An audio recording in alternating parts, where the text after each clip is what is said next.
You know, the New York Times was crude during the Greek crisis earlier this year. Do you remember the story? I mean, some of you must have seen it. Somebody did an accounting of the swimming pools in Greater Athens. Turns out in Athens, there's a tax. If you have a swimming pool, you pay a special tax.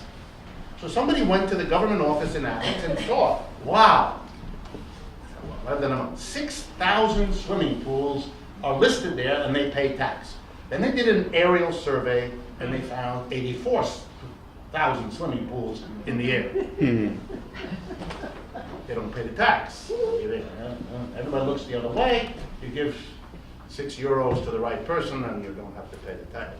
Well, but the point is, you see what I just said? Now there's a position to go around and to get the people on the... It's a game.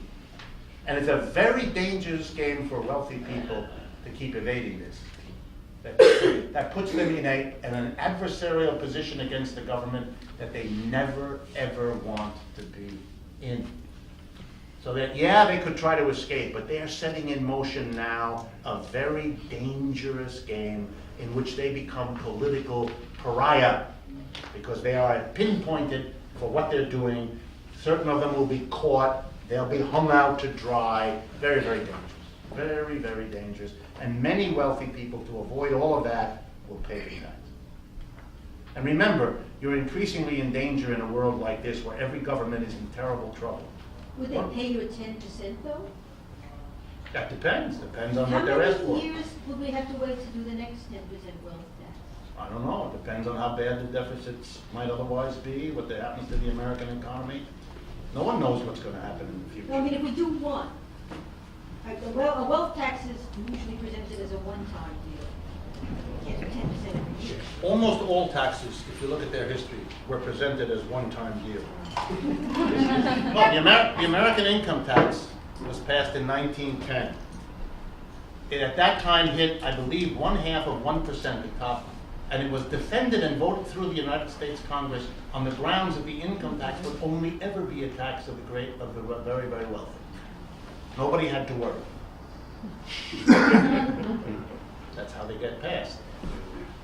That's how they get passed. Okay, let me finish. How's our time situation? Okay. Couple quick things that we did not yet talk about. The Deficit Reduction Commission, over the last several weeks, you're all familiar with that. A commission set up by Obama because of the great problem of our deficit. We've had our great leaders getting together. Remember what we began with tonight? Not taxing the rich and spending more on the unemployed and cutting the income from the Social Security. At the same time that the president had his Deficit Reduction Commission as his highest priority, he was expanding the deficit. Again, the national income. Okay?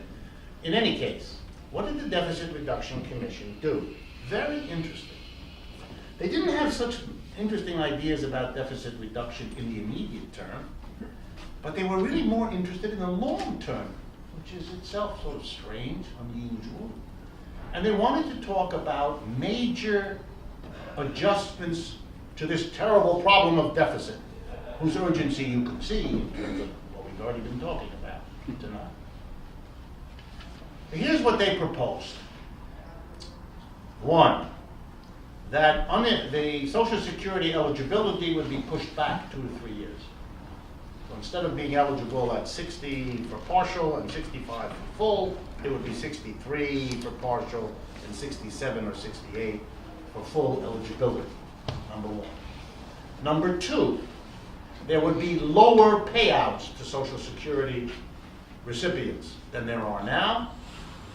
Number three, there would be a much larger deductible for Medicare. That is, if you're covered by the government's health program at age 65 and beyond, you would now have to pay the first $500 of your medical expenses each year out of your own pocket before the insurance would kick in, and you would get lower reimbursements.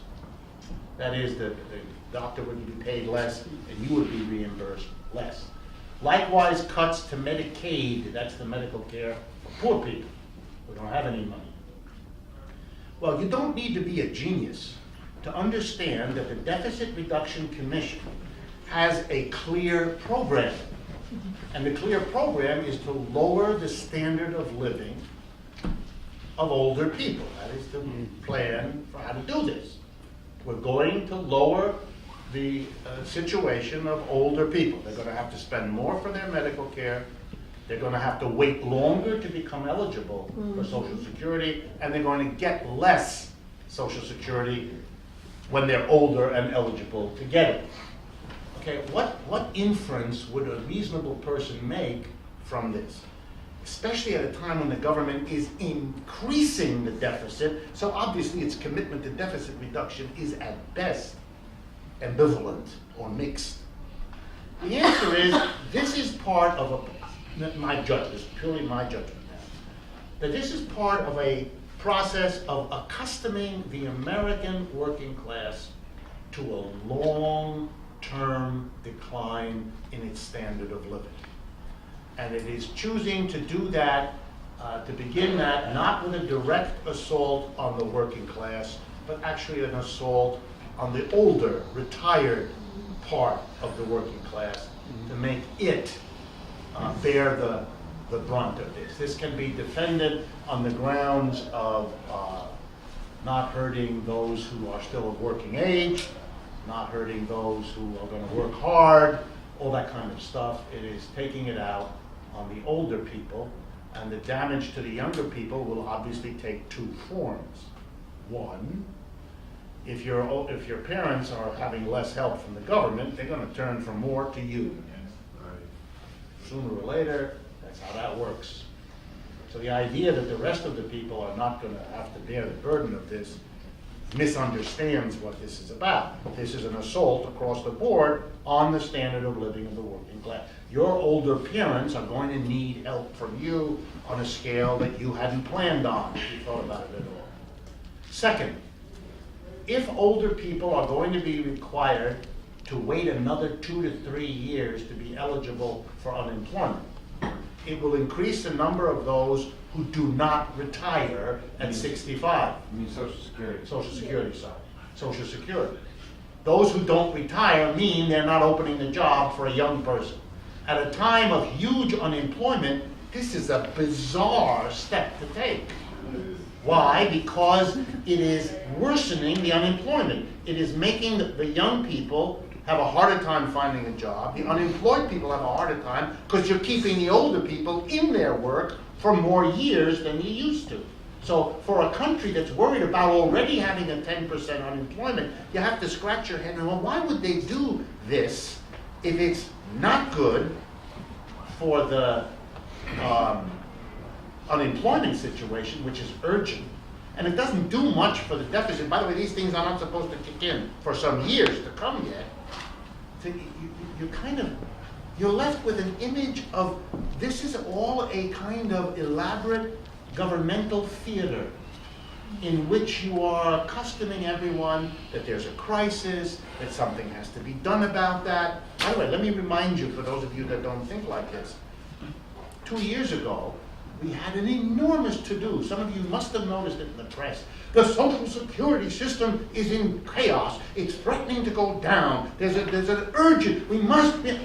Today, the government reduced the amount of money flowing into Social Security as part of the deal between Obama and the Republicans. We went from a crisis of the financing of the Social Security to reducing the money. It boggles the mind, the craziness of it. So you have to ask yourself, well, if it isn't about what it says it's about, what is it? And with everything else that I see, the long-term unemployment, the cutbacks at the state and local level, which are severe. Those of you who noticed that the unemployment actually bounced up a little bit in November, from 9.6 to 9.8%. If you read the fine print, it was the activity of state and local governments laying off workers that had a lot to do with that number. So we're now seeing a federal level of unemployment stabilizing at 10% and a rising inability of the state and locals to keep their people working. And there's no more fiscal stimulus coming to these governments because we don't have the political commitment to any more of that kind of spending, stimulus spending. So we're looking at a society that is facing a very serious, in my judgment, long-term decline. And if I were to make a prediction about what's going to happen politically in the United States based on this update we've just done of the American economy, that's it. That the political powder keg here is the question, like in Europe, how long will the American people keep taking this as they become slowly, dimly aware that it isn't a temporary crisis? By the way,